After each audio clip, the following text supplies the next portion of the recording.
Bien, mis queridos amigos, vamos a empezar con esta pequeña charla sobre la historia del derecho mexicano. Estos son algunos puntos que voy a tratar de trabajar con ustedes para que entendamos la importancia de la ciencia que estamos a punto de iniciar. Vamos a hablar sobre el derecho prehispánico, hablar del derecho indiano, del derecho en el México independiente, del derecho durante la etapa porfirista y del derecho revolucionario y postrevolucionario, cómo se fue dando la evolución de nuestras distintas instituciones.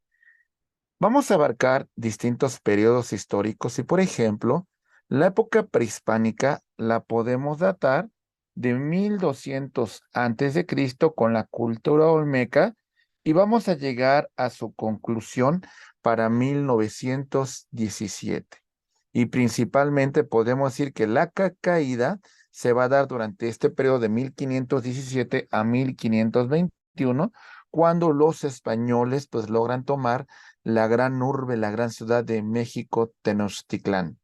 Tenemos posteriormente ya la época de la colonia, en donde las instituciones españolas, pues de alguna manera toman poder, toman control sobre este vasto territorio que poco a poco se fue conquistando. 3 siglos de dominación española, de 1521 a 1821, el periodo de guerra de independencia que vamos a abarcar de 1800 a 1821, y el México independiente, déjenme decirles por qué lo marcamos hasta 1876. No significa que ya en ese momento obtuvimos una libertad, no. Lo que pasa que durante gran parte de nuestra independencia vamos a encontrar que tenemos ahí distintos movimientos y distintos grupos, por ejemplo, entre los denominados liberales, ¿ok? Y los llamados conservadores. A final de cuentas, toda esta cuestión, toda esta batalla se fue dando en los primeros años de la vida independiente de nuestro país, a veces teniendo el control político los liberales, otras veces teniendo el control político los conservadores. Entonces, es un aspecto importante que vamos a destacar dentro de nuestra historia. Y por supuesto, también abarcar el periodo que se conoce como el porfirismo, de 1876 a 1911. Y bueno, vamos a llegar al México revolucionario que se da con la caída de Porfirio Díaz hasta nuestros días. Estimados amigos, empecemos con 1200 años antes de Cristo. Y así encontrábamos cómo se encontraba conformado, cómo se encontraba habitado esta zona de nuestro país. Tenemos donde se desarrollaron las principales culturas, es en la región de Mesoamérica. Los olmecas, los mayas, los tarascos, los purépechas, los aztecas y demás grupos que desarrollaron su gran cultura en el centro y el sur del país. La zona de Aridoamérica era una zona poco habitada y hasta cierto punto su conquista fue mucho tiempo posterior. Y tenemos la Oasis América que está en la zona norte donde se encuentran los estados de California, Arizona, Nuevo México, Texas, Utah, etcétera, etcétera. Esta es la gran región que abarcaba prácticamente las grandes culturas mesoamericanas que teníamos en esta parte de nuestro país. Grandes culturas que podemos destacar en el siguiente mapa. Ahí tenemos la cultura olmeca, la llamada cultura madre. Tenemos indicios históricos de esta cultura 1200 años antes de Cristo, ¿eh? Tenemos también, por ejemplo, la cultura maya, que cuando llegaron los españoles, prácticamente ya se encontraban deshabitadas las zonas mayas. Tenemos la cultura totonaca en lo que respecta al Tajín en el norte del estado de Veracruz. Tenemos la cultura teotihuacana, que cuando los aztecas pasaron por esta zona, ya se encontraba deshabitada y decían que esa ciudad había sido construida por los dioses, la ciudad donde los hombres se convierten en dioses. Tenemos también la cultura mixteca, tenemos a los zapotecas y bueno, sobre todo también destacamos una cultura que son los mexicas o los aztecas que partieron desde Aztlán, que se encuentra en la región de Nayarit, y se establecieron en la zona centro del país.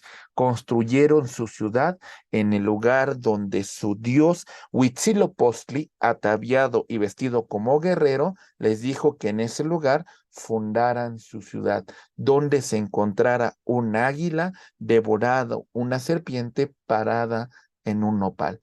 Eso nos dice la leyenda y la ciudad de México, Tenochtitlán, fue fundada. Estimados amigos, ahora si nosotros vemos las intendencias que conformaron los españoles, ahí la podemos encontrar.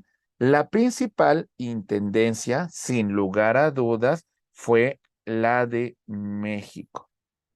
Esta intendencia se encontraba su sede en lo que era la ciudad de Tenochtitlán, ahora llamada México. Otra intendencia muy importante, ahora ubicada en lo que es el estado de Jalisco, Nayarit, es la intendencia de Nueva Galicia. Aquí la podemos perfectamente ubicar, ¿sale? Tenemos la intendencia de Nuevo León, que prácticamente, compañeros, si se dan cuenta ustedes, tienen la misma extensión de lo que es el estado actual de Nuevo León. Tenemos la Intendencia de Santa Fe de Nuevo México en esta zona. Tenemos la Intendencia de Nueva Navarra, que también la podemos ubicar en esta región, ¿sale? Lo que hoy es el estado de Sonora. Tenemos las intendencias de las Californias, que abarcan lo que es el estado de California, Utah, Baja California y Baja California Sur. Tenemos la intendencia de Yucatán, tenemos la intendencia de Guatemala, perfectamente aquí ubicado todo lo que es Centroamérica, la intendencia de Cuba, la intendencia de Nuevo Santander, la intendencia de Vizcaya, la intendencia de Extremadura, las Filipinas, que por supuesto no tenemos marcado en este mapa, Puerto Rico, Santo Domingo y las Filipinas. Durante el reino de Carlos V se decía, en mi reino nunca se oculta el sol. Y prácticamente tenía toda la razón. Cuando amanecía en España, era un atardecer en la Nueva España y apenas estaba oscureciendo en las Filipinas. Entonces, efectivamente tenía razón el rey Carlos V, que en su reino jamás se ocultaba el sol. Para 1821, cuando México logra su independencia, se establece el primer imperio mexicano encomendado a don Agustín de Iturbide. Y esta es la extensión que abarcaba México para 1821. Vemos las Californias, vemos Sonora, vemos Nueva Vizcaya, Nuevo México, Texas, Coahuila, Nuevo Reino de León, Santander, Guanajuato, Zacatecas, Guadalajara, Valladolid, México, Puebla, Oaxaca, Veracruz, San Luis Potosí, Mérida de Yucatán, Guatemala, El Salvador, Honduras, Nicaragua, Costa Rica. Toda esta era nuestra extensión territorial. Más de 4 millones de kilómetros cuadrados, compañeros, que abarcaban nuestro hermoso territorio. Ahí está nuestro pasado histórico. Y vamos a empezar, mis queridos amigos, con el derecho prehispánico. Tenemos este hermoso cuadro de Diego Rivera que representa el mercado de Tlatelolco, gran diversidad de alimentos, intercambio de mercancías, productos que venían de todas partes del imperio azteca. Ahí tenemos entonces esta expresión. Las principales fuentes del derecho azteca lo vamos a encontrar en las culturas prehispánicas, en los códices, los vamos a ubicar en las normas religiosas, los vamos a ubicar principalmente en la costumbre. No era un derecho como tal escrito, era un derecho que se basaba en la costumbre, en la tradición, en lo que se conocía como el honor de cumplir con mi tribu, el honor de cumplir con mi calpuli, el honor de cumplir con mi familia, con el tlatoani, con el gobernante, mis queridos amigos. Era una cuestión importante para ellos, ¿verdad? Lástima que hemos perdido mucho de ese honor civil que tenían nuestros antepasados, ¿no? Vamos a continuar avanzando y vemos nosotros esta región que controlaba Moctezuma antes de la llegada de los españoles, el imperio azteca y todo el control que tenía. Se tenía un control político, pero se dejaba gobernar. Lo importante era que estos pueblos conquistados pagaran tributo, porque seguían teniendo su propia lengua, sus propias tradiciones, sus propias costumbres, mientras pagasen su tributo correspondiente al Tlatoani azteca. ¿Cómo se organizaba políticamente esa sociedad azteca? Vamos a verlo. Bien, si se dan cuenta, tenemos a Tlatoani, gobernante supremo, gobernante prácticamente divino, el señor de la tierra, el señor que de alguna manera tenía un contacto directo con los dioses, tenía una divinidad, el Tlatoani. Era una persona que se encargaba del gobierno de la ciudad.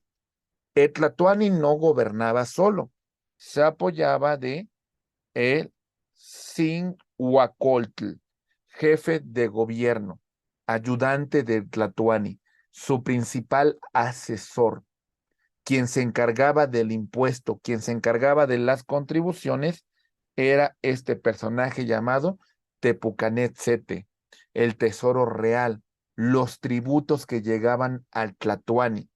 Pero también tenemos jueces. Tenemos, por ejemplo, los tecuitlis, jueces de primera instancia. Resolvían controversias que se presentaban. También tenemos los tlaquetucutis, que es el jefe de arsenal, el jefe del armamento, pero también en los distintos barrios tenemos a los centexlapitzes, policía de barrio. Principalmente en la región de México, Tenochtitlán, se encontraba conformado por barrios. Si queremos entender la organización de cómo funcionaba este imperio, remítanse a Xochimilco. Vayan a Xochimilco y vean cómo esta alcaldía de Xochimilco se sigue gobernando por barrios y los barrios siguen teniendo sus propias autoridades. De esta manera era la organización regional que se tenía en lo que es México Tenochtitlán. ¿Vamos bien? Era una sociedad estamental. ¿Y eso a qué me refiero? Pues claro que había gente privilegiada y también gente que se encargaba, pues prácticamente de servir, ¿verdad? Tenemos la base que eran los calpuli, los nobles, las personas que se encontraban cerca del Tlatoani, los sacerdotes, los guerreros más notables. ¿Sale? Tenemos también, en este caso, a los pachtecas, que eran los comerciantes. De alguna manera, ellos se encargaban de ir por productos en otras regiones del imperio y los intercambiaban en los tianguis. Tenemos a los macehuales, gente común, artesanos, obreros y demás personas, pues bueno, que hasta cierto punto se respetaban sus derechos. Tenemos los tamemes, que eran los cargadores de oficio, y tenemos los mayeques, que eran los tributarios de pueblos vencidos, son los que tenían que pagar el tributo, el impuesto. Y también existía una esclavitud a través de los talcolis. Ellos eran los esclavos que no tenían ningún derecho.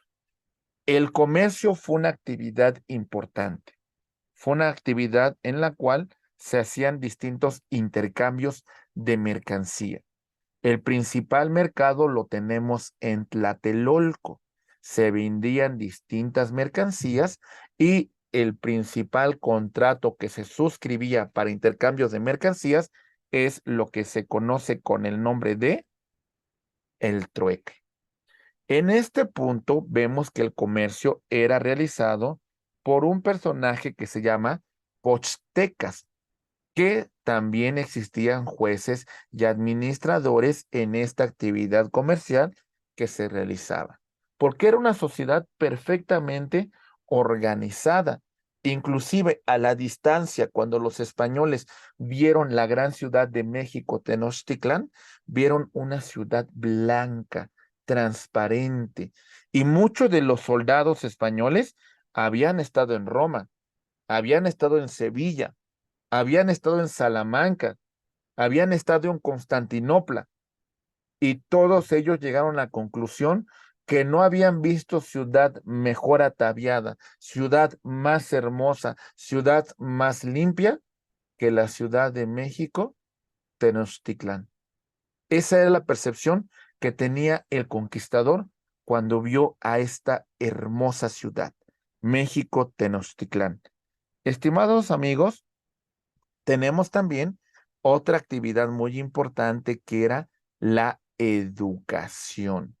Tenemos dos escuelas, el Calmecac y el Cauli. El Calmecac se encargaba de la educación religiosa y era para los nobles. Y el Tepuchcalui era de formación militar. Había otra escuela que se encargaba de las enseñanzas de artes, que era lo que se conocería como el Cuicuacualco. Esta era la escuela de artes. Estos eran los principales centros de educación que tenían los aztecas. Acuérdense que era una ciudad estamental y principalmente, pues, si se nacía siendo noble, se moría siendo noble. Si se nacía siendo esclavo, pues prácticamente toda la vida seríamos esclavos. Algo que tenían perfectamente definido los aztecas era la cuestión de los delitos. Se planteaba en las leyes de Netzahualcóyotl conductas delictivas dolosas, es decir, con intención, que éstas se castigaban con la pena de muerte, y culposos, en la cual no se castigaba con la pena, pero de muerte, pero sí teníamos que indemnizar a la familia afectada. Había delitos como, por ejemplo, contra la seguridad del imperio. Estos era la muerte, ¿eh? La embriaguez. El único que tenía derecho a embriagarse con pulque era la persona que iba a ser sacrificada. Los únicos que podían embriagarse con pulque eran los sacerdotes, eran los nobles, ¿eh? El pueblo, olvídense. Nada de que el pulquito, no, no. El pulquito era bebida de los dioses. Aguas de las verdes matas, tú me haces andar a gatas, pero era solamente para los dioses, nada más. El enocinio, la mentira, la homosexualidad, el aborto, el homicidio, la violación. Estos eran los delitos que se contemplaban. Eran de alguna manera las principales causas bajo las cuales pues se podía infringir estas normas de uso, de usos y costumbres. Bueno, México Tenochtitlán cae para 1521 y entonces empezamos con otra época histórica, lo que conocemos como el derecho castellano. El reino de Castilla llega a estas tierras y se proclaman estas tierras en nombre del rey, de los reyes católicos en primer lugar. Tenemos, mis queridos amigos, esta evolución de Hispania. Distintos pueblos, distintas migraciones conforme se fueron adaptando en el territorio de la península española. Tenemos a los iberios, que a final de cuentas su nombre de Hispania se le debe a los iberios. También tenemos a los celtas en el siglo V. Los fenicios en la región norte de África también tuvieron una gran influencia, principalmente provenientes de lo que hoy es Líbano. Realizaban actividades de comercio. También tenemos, por ejemplo, a los cartagineses, que se establecieron en esta península, y para el siglo III después de Cristo, los romanos vencen a los cartagineses y los romanos se hacen de la Hispania. Y bueno, la conquistan. España fue una tierra que fue conquistada y tuvo mucha influencia, porque después de que España se incorpora a la provincia, se incorpora como provincia en el siglo III antes de Cristo, vamos a encontrar, mis queridos amigos, que posteriormente vamos a darnos cuenta que el cristianismo, por ahí del siglo II, III después de Cristo, se extiende por toda España. ¿Sale? Aquí principalmente se encontraron conformados por pueblos bárbaros como los visigodos. ¿Qué más tenemos, mis queridos amigos? Después de la caída de Roma, 2 siglos después, se dio una conquista por los pueblos árabes. Prácticamente 8 siglos los árabes estuvieron en la península. 8 siglos de batallas en las cuales hasta por ahí del siglo XIV, siglo XV, lograron vencer y reunificar el imperio, la reunificación del reino por parte de los reyes católicos. Sin lugar a dudas, hay una gran influencia del derecho romano. Acuérdense que fueron parte de Roma. Y en este punto, la codificación romana fue muy importante. La lex provinciae, las leyes de la provincia, la codificación de Justiniano, siglo IV después de Cristo. Esto influyó mucho a nuestro país. El corpus juris se encontraba conformado por estas instituciones, por estos libros. Las instituciones, ¿cómo se iba a enseñar? El derecho. Los digestos, que eran la jurisprudencia de los expertos, y asimismo obras de otros juristas. El códex, que es la codificación de las leyes imperiales vigentes durante el Imperio Romano y las leyes posteriores a Justiniano. Esta obra se empezó a trabajar en la primera universidad, cuidado mis estimados amigos, la primera universidad de la cual se conoce historia es en el siglo XI, que es la Universidad de Salamanca. ¿Vale? Esta universidad empezó a formar a los primeros abogados a través de una bula papal que le confiere el estatus de facultad y se estudiaba en base a este corpus juris que hemos mencionado. Distintas recopilaciones del derecho castellano tenemos. 3 siglos no fueron en vano. 3 siglos trajeron pues bastantes peculiaridades en nuestro territorio. Las nuevas ordenanzas reales de Castilla, 1485, las leyes del Toro, 1505, la novísima recopilación de las leyes de Castilla, 1567, y la novísima recopilación de las leyes de España para 1805. Estas leyes se aplicaron en América, pero principalmente se aplicaron para los españoles, ¿sale? Porque para los nativos había una disposición en particular que se llamaba las leyes de Indias, ¿sale?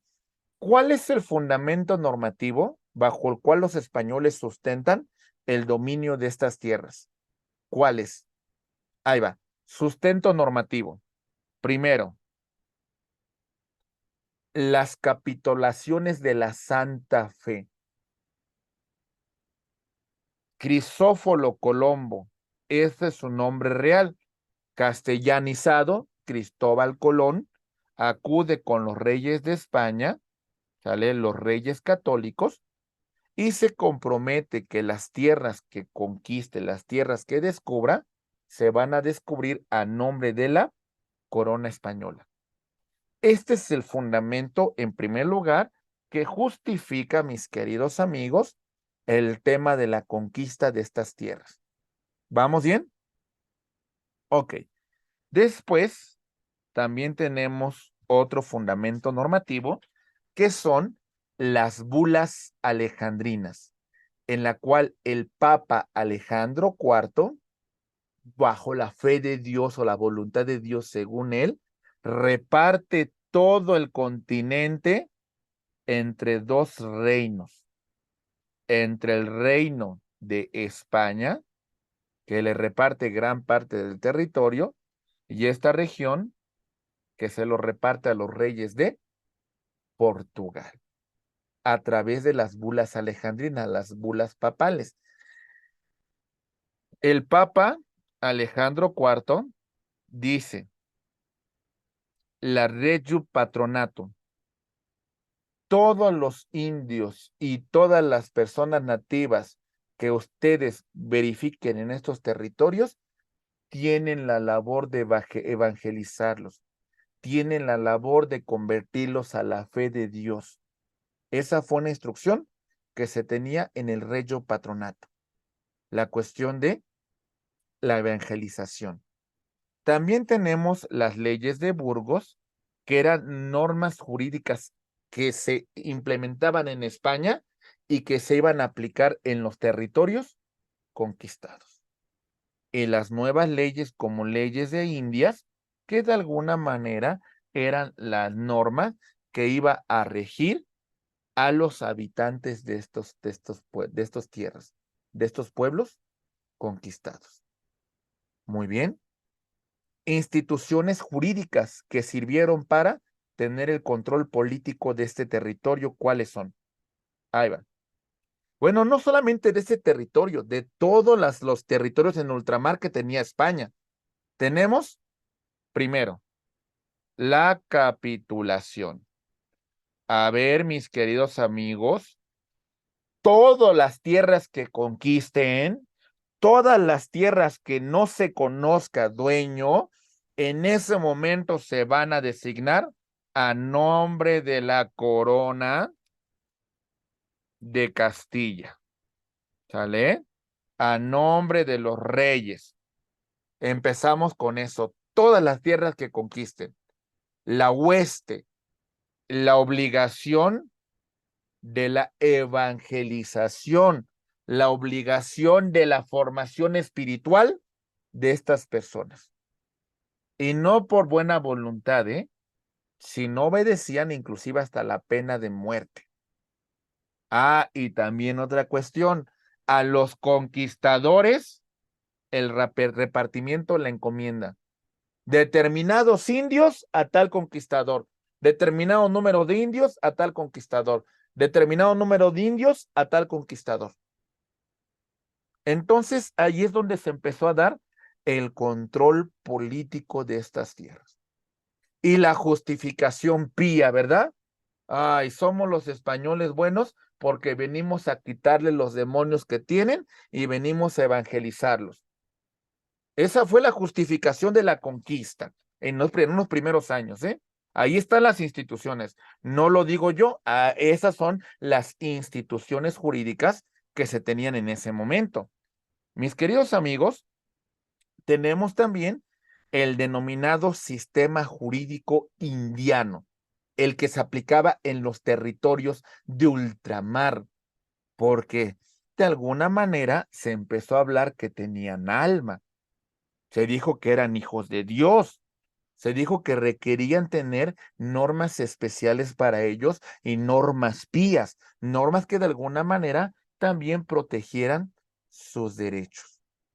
El sistema jurídico indiano entendió, a ver, vamos a aplicar estas normas a los naturales, este nuevo orden jurídico que se está implicando, pero también respetamos y aplicamos sus usos y costumbres, respetamos su organización, pero estas normas no se les aplican a los fifís, ¿verdad? No se le van a aplicar a los españoles peninsulares. ¿Por qué? Porque ellos tenían sus propias leyes. ¿Lo vamos entendiendo? Muy bien. Ahí va. Fuentes del derecho indiano. ¿Cuáles son, mis queridos abogados, futuros abogados? Ahí va. Legislación. Bueno, acuérdense, no hay reino más católico, apostólico y romano hasta la actualidad que el reino de España. ¿Sale? Entonces, la legislación eclesiástica, por supuesto que tenía una tradición importante, ¿verdad?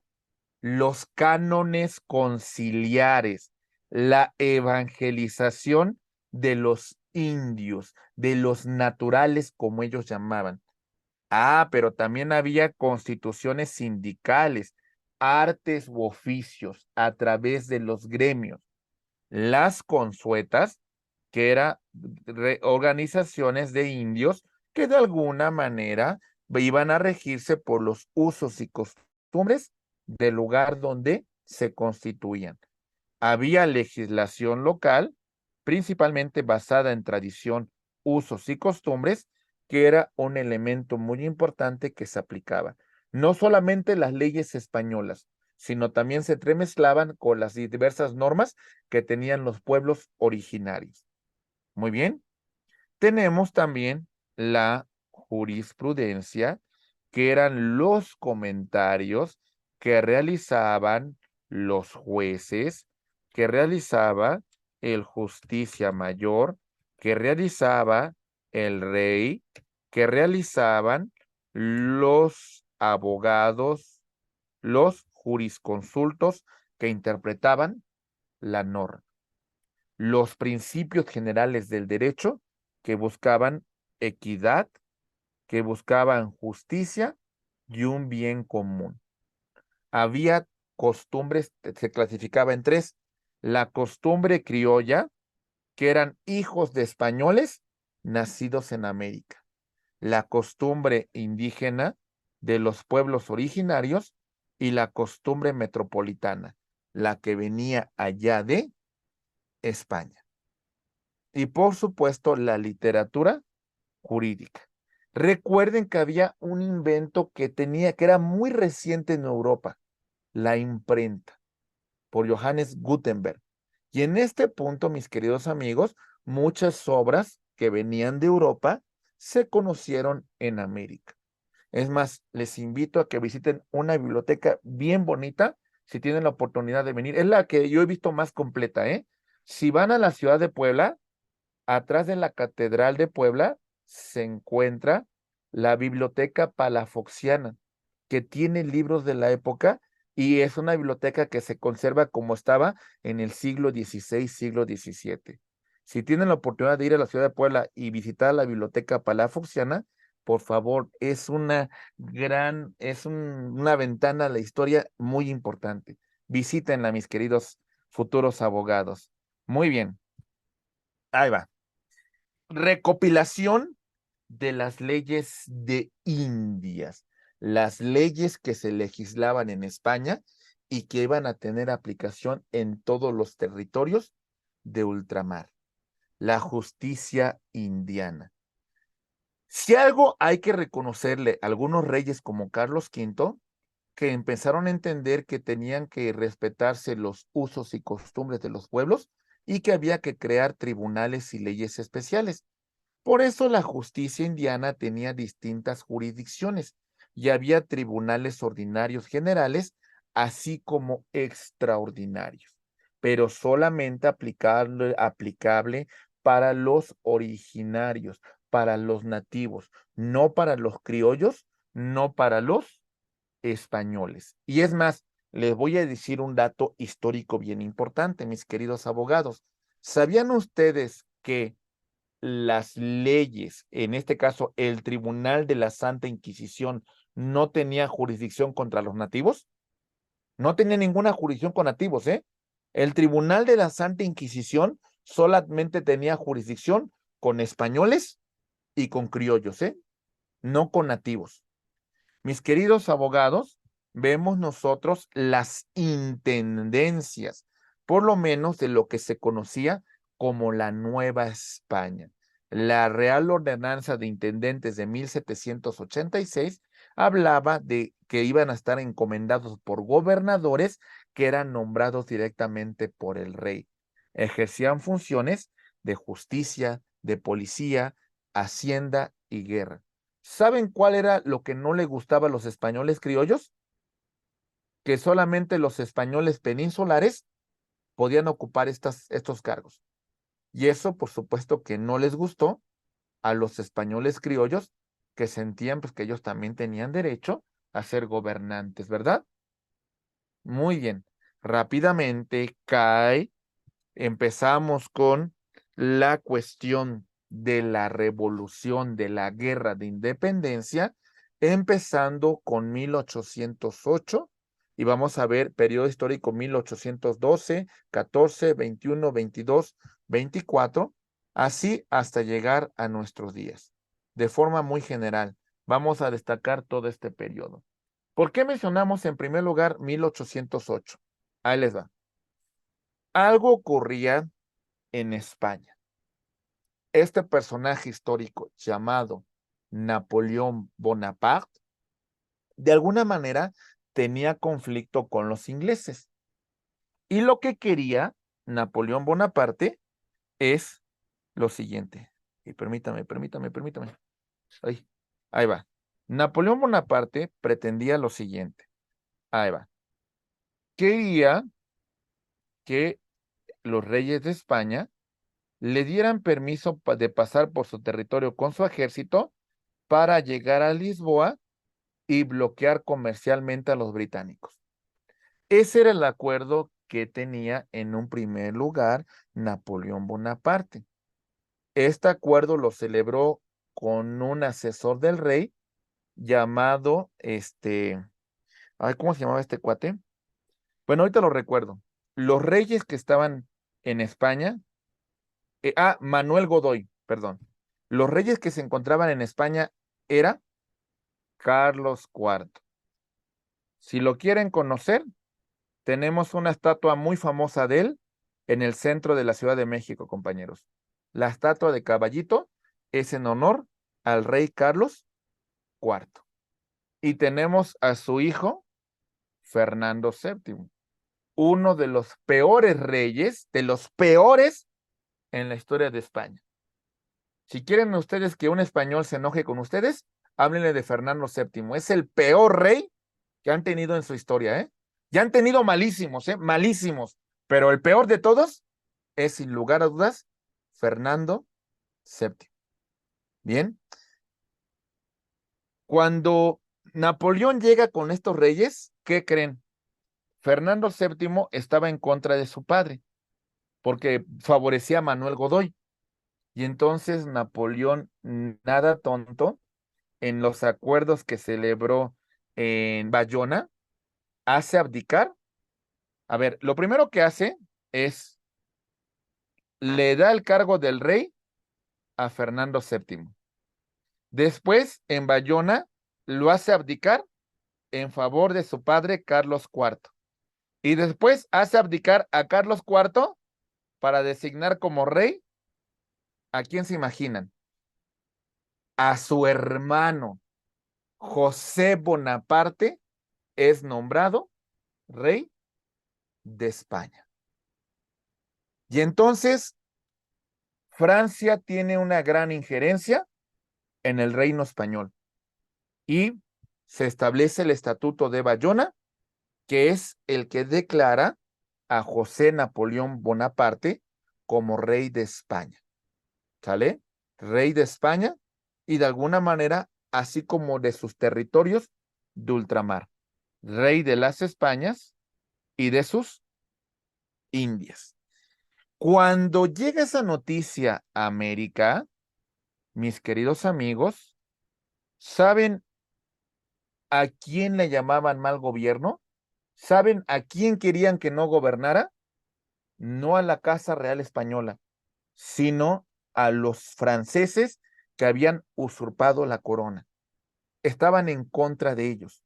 Pero bueno, en esta constitución, de alguna manera, se habla de una soberanía nacional, se habla de una monarquía a favor de José Bonaparte, se habla de una división territorial en poderes, las cortes, el Senado y el poder legislativo controlado por el rey.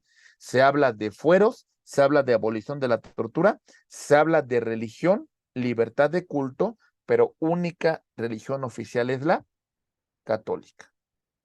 Muchos españoles se opusieron a esta constitución y conformaron las Cortes de Cádiz en 1812. Para estas Cortes de Cádiz, de alguna manera, se desconocía a José Bonaparte como rey y se designaba a don Fernando VII como el rey de España. ¿Sale? Entonces, se había establecido un régimen que se conocía como monarquía constitucional. El rey se encontraba sometido a la Constitución. Ahí lo tenemos. Y en este punto, mis queridos amigos, vemos todo el territorio que abarcaba el Reino de España para 1812.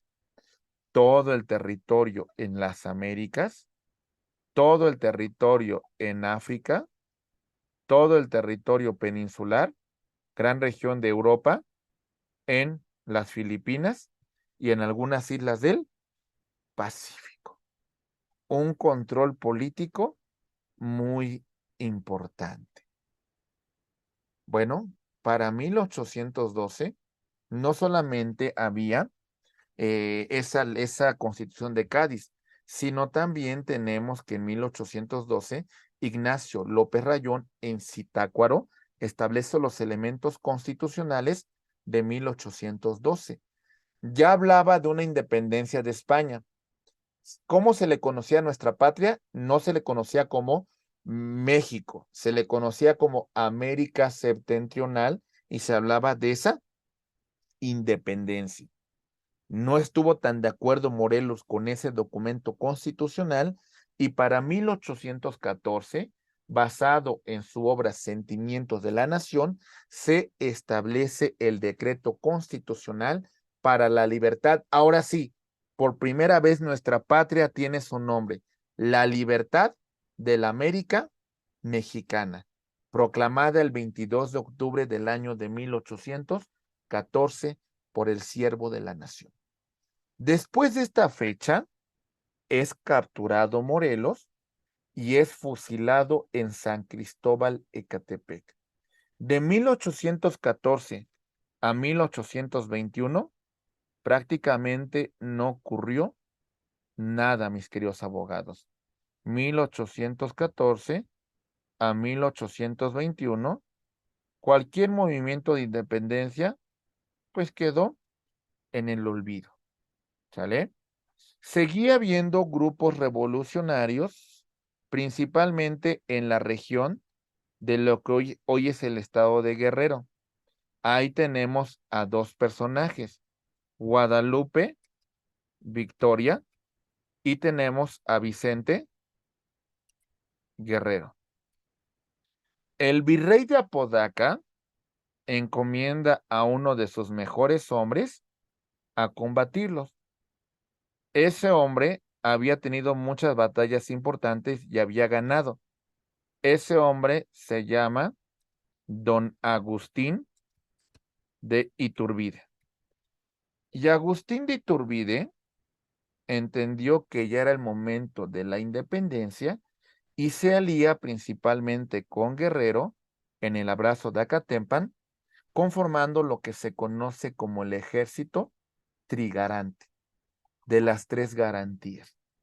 Y entonces, ahora sí, hay una idea muy clara, hay una idea muy precisa de hacia dónde querían llegar. Con los tratados de Córdoba, llega el último virrey de la Nueva España, don Juan de O'Donoghue, y en este momento se pacta la independencia de México para el 27 de septiembre de 1821. El ejército trigarante entra triunfante a la Ciudad de México. Y para el día siguiente, 28 de septiembre de 1821, se firma el Acta de Independencia del Imperio Mexicano, en donde México se declara independiente, en donde México se declara libre. Lamentablemente, tuvo muchos enemigos Agustín de Iturbide. Principales enemigos no eran mexicanos, provenían de Estados Unidos. Como no los dejó establecerse en la zona norte del país, buscaron la manera de hacerlo caer. Hay un personaje histórico en los Estados Unidos muy famoso que es de origen francés.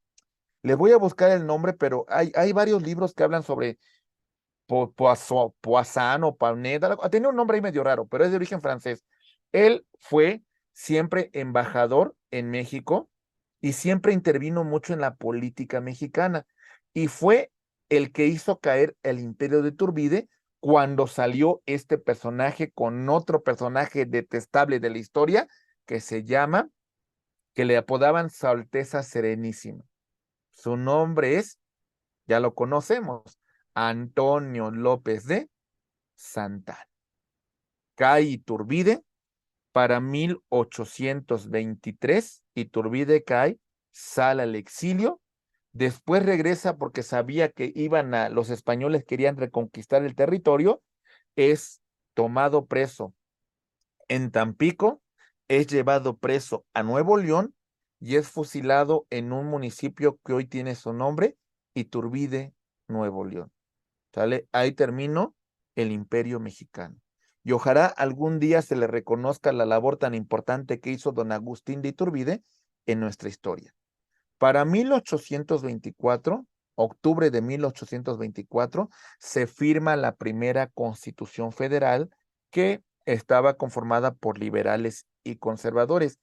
Aquí tenemos a un personaje que hizo un discurso muy revelador. Su nombre es Fray Servando Teresa de Mier.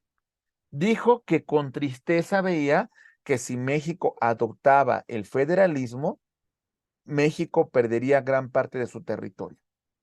Y no se equivocó Fray Servando Teresa de Mier.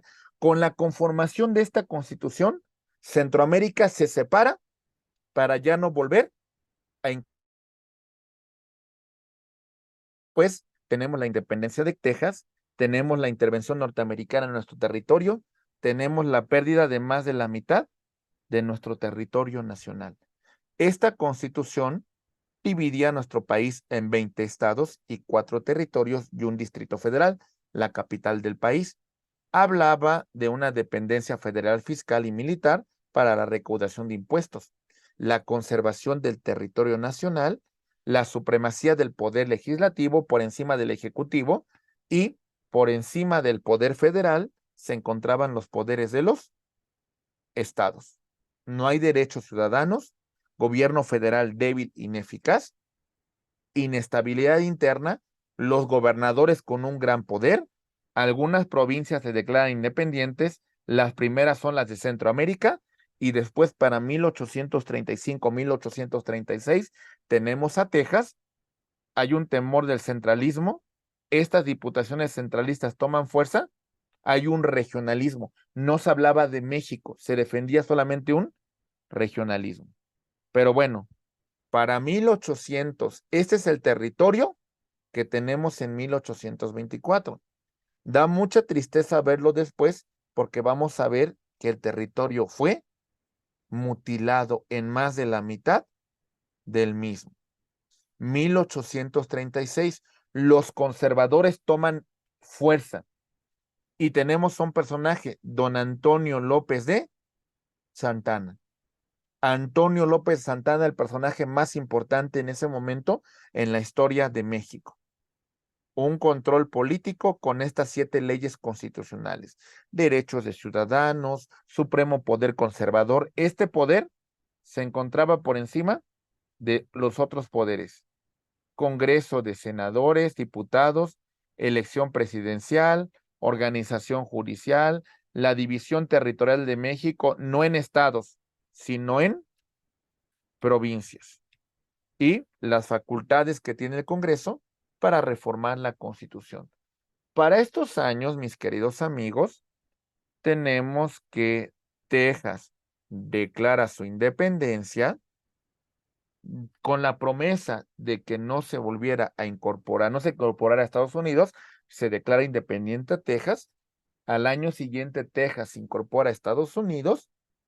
Y bueno, la intervención norteamericana de 1842 a 1847, México discutiendo todavía cuál es el sistema de gobierno en las bases orgánicas, teniendo al enemigo en casa, teniendo la bandera de Estados Unidos ondeando en Palacio Nacional, todavía nos poníamos a discutir si fue penal o no, compañeros. Algo así tan superfluo. Todavía, ay, conservadores o liberales. Ay, ¿cuál es el régimen político? A ver, expulsa al invasor y después te organizas. Pero lamentablemente hicimos las cosas mal. ¿Qué nos conllevó a eso, compañeros?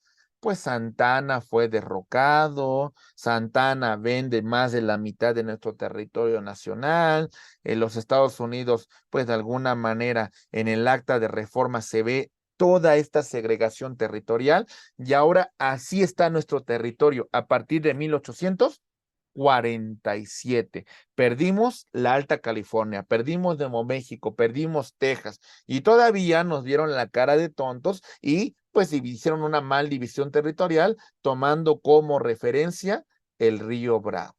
Entonces, veamos, ¿no? Yo me acuerdo alguna ocasión que me encontraba en la frontera de Estados Unidos con México y había una feria y le preguntaba a la gente de la feria, pues, qué se estaba conmemorando. ¿Y saben qué conmemoraban? La celebración de los tratados Guadalupe Hidalgo, en donde perdimos más de la mitad del territorio nacional. Digo, ¿eso es motivo de celebración? Pues yo creo que para nada es motivo de pena nacional, es motivo de tristeza, no para celebrarlo, pero bueno, ahí está, 1847. 1847, distintas leyes se conforman en nuestro país, principalmente lo que conocemos como la Ley de Amparo. Don Mariano Otero establece esta figura a nivel federal y bueno, la Ley de Amparo que iba a proteger a todos contra actos de autoridad. 1857, las llamadas leyes de reforma.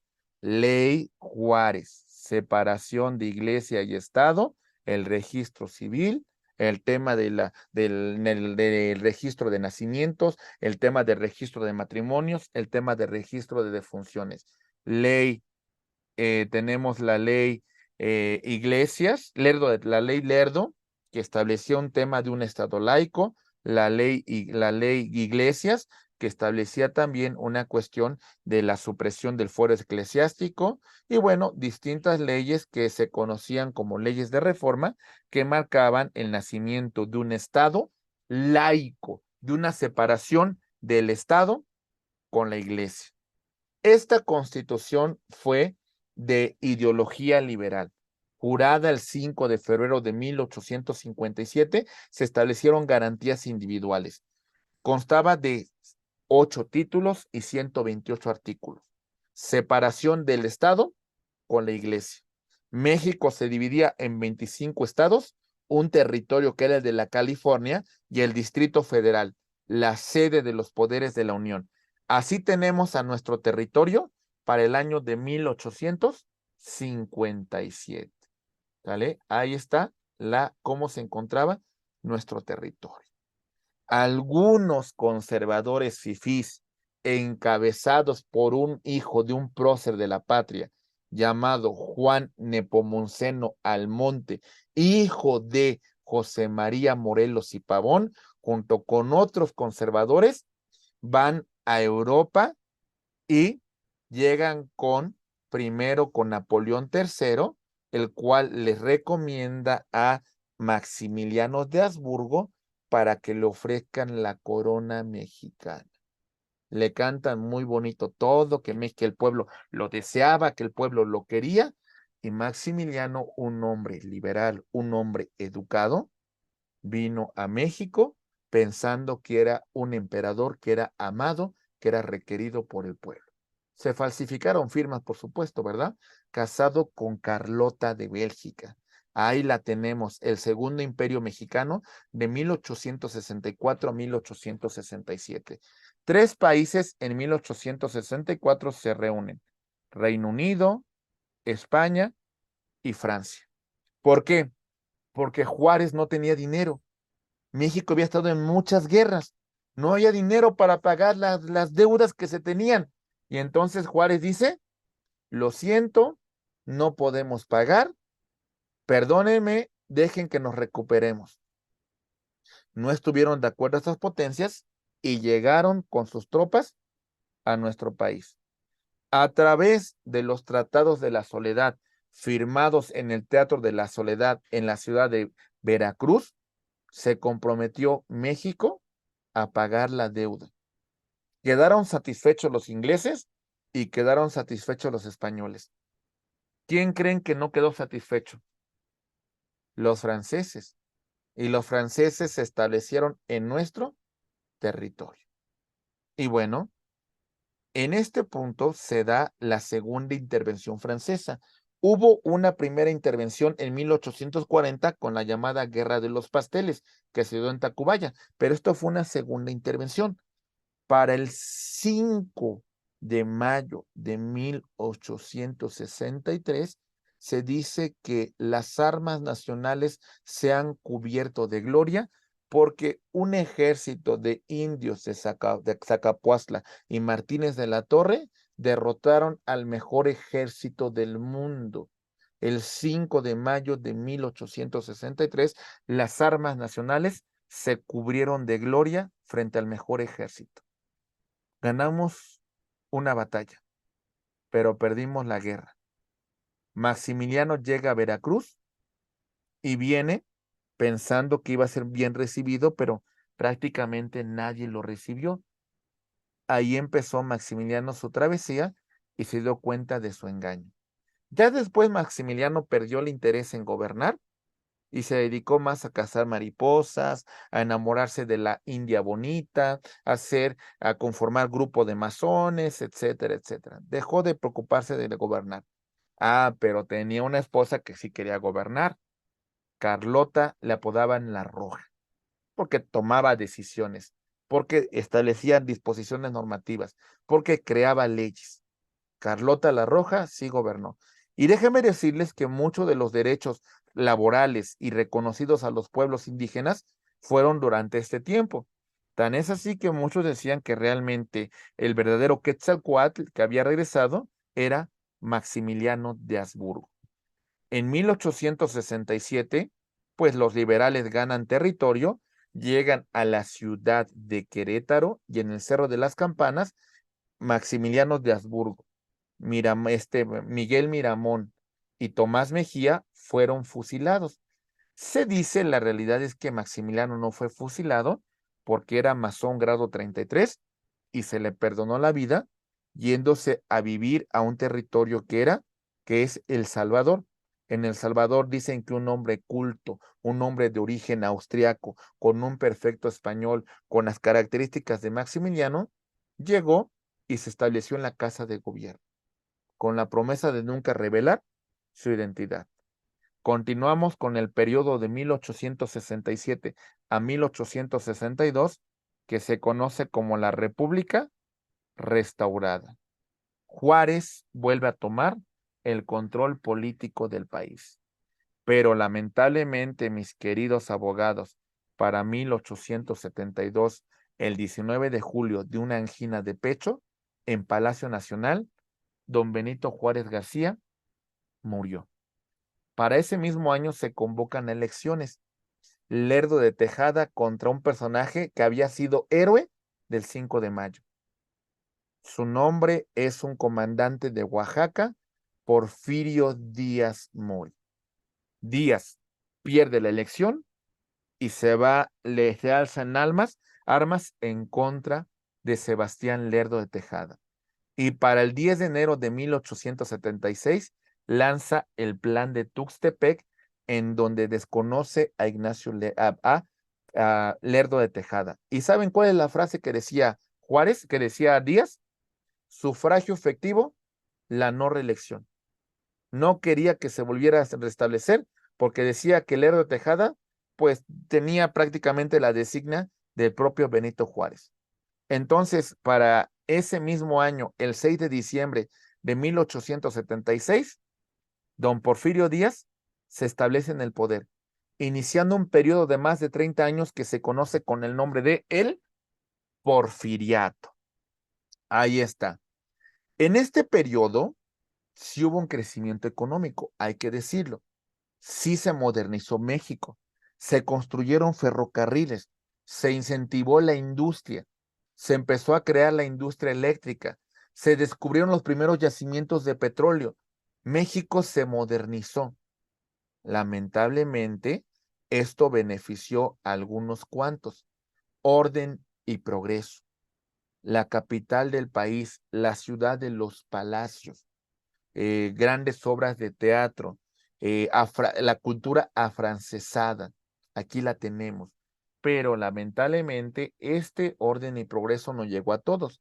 Para 1908, Díaz pues hizo una entrevista con el periodista norteamericano James Creelman. Dice, mi función ha llegado a su fin. Ya estoy viejo, ya goberné durante muchos años, ya puse en regla al país. Mi labor ha sido concluida. Ahora es hora de que se formen nuevos partidos políticos, es hora de que nuevas personas lleguen al poder y yo con mucho gusto para 1910 voy a dejar el poder. Muchos opositores dijeron, por primera vez va a haber democracia en México, vamos a participar. Y entonces tenemos el partido antireeleccionista. Como principal personaje tenemos aquí a don Francisco y Madero, ¿sale? Uno de los primeros principales personajes de este partido antireeleccionista. Esta frase no es de Madero, ¿eh? Esta frase lo tomó Madero del plan de Tuxtepec. Prácticamente era decirle a Díaz, a ver Díaz, tú en Tuxtepec habías dicho sufragio efectivo, no reelección. ¿Por qué no cumpliste con tu propia palabra? Ahora te la recuerdo para que sepas que tú fuiste el que manifestaste esto. Ahí está. Madero, antes de la elección, fue apresado y fue metido a una prisión de San Luis Potosí. Ahí escribió su proclamación para requerir al pueblo se levantara en armas el día 20 de noviembre de 1910. No ocurrió nada el 20 de noviembre, ¿eh? Nada ocurrió. Si piensan que hubo movimientos armados, no. Un día antes sí ocurrió algo, ¿sale? Bueno, 2 días antes, el 18 de noviembre de 1910, en la ciudad de Puebla, en la casa de los hermanos Cerdán, sí hubo un movimiento, sí hubo balacera, sí mataron a Maximino y Aquiles Cerdán. Quien continuó con la lucha desde la trinchera es Carmen Cerdán, ¿sale? Se da el inicio de la Revolución Mexicana, 20 de noviembre de 1910. Ahí tenemos la lucha. Los que al principio eran amigos, después eran enemigos, sí, y Porfirio Díaz abdica el 2 de mayo de 1911, señalando que no quería que por su causa se derramara sangre. Y bueno, fue donde cuando estaba en el trayecto en su barco hacia Europa, dice, se ha soltado el tigre. Espero que el chaparrito pueda domarlo. Y Francisco y Madero, con más del 95% de los votos, es el que obtiene el cargo de presidente de la República y tomó posesión el 6 de noviembre de 1911. No le tuvieron paciencia a Madero. Y también Madero era muy demócrata. Y en ese punto, pues de alguna manera respetó a algunos generales porfiristas, entre ellos a un señor que le apodaban la cucaracha. ¿Saben a quién apodaban la cucaracha? A un señor llamado don Victoriano Huerta. Era bien borracho y era bien marihuano. Inclusive la canción de la cucaracha es una canción que se compuso en honor a Victoriano Huerta. Su hermano se lo dijo, este cuate te está traicionando. y este nunca quiso escucharlo. Y para la noche de febrero de 1913 se da la escena trágica. Madero junto con el presidente Pino Suárez fueron fusilados afuera del Palacio Negro de Lecumberri. Y en este punto tenemos que para hacer las cosas constitucionales, este personaje, Pedro de Lascurain, decía la Constitución de 1857 que el secretario de Relaciones Exteriores, ausencia del presidente, tomaría el cargo. Y establecía en este punto, designó como su embajador, como su secretario, a Victoriano Huerta. Tomó el cargo 45 minutos y renuncia, y entonces a quien designaron como presidente, de conformidad con la Constitución, a don Victoriano Huerta. Y bueno, ya sabemos que ahora los que eran enemigos de Madero, ahora se alían y van a combatir en contra de Huerta. Villa, Zapata, Carranza. Amigos, pero ¿qué creen? Después enemigos, ¿eh? Porque ahora todos van en contra de Carranza, el varón de Cuatro Ciénegas, que para 1914 en el plan de Aguascalientes convoca un congreso constituyente que se estableció 3 años después en la ciudad de Querétaro, firmando la Constitución Política de 1917, conformada de 9 títulos y 136 artículos, la Constitución que actualmente nos rige. Pero bueno, mis queridos futuros abogados, este es un poco de la historia del derecho en México. Es un poco de cómo se fueron conformando nuestras instituciones, cómo se fueron dando estos acontecimientos históricos para llegar a este punto de la historia que hoy conocemos. Por supuesto que es una pequeña introducción, no tiene fines de agotar todo, porque nunca acabaríamos, mis queridos amigos, y no me resta más que decir lo siguiente. Deme un segundito, por favor, y bueno.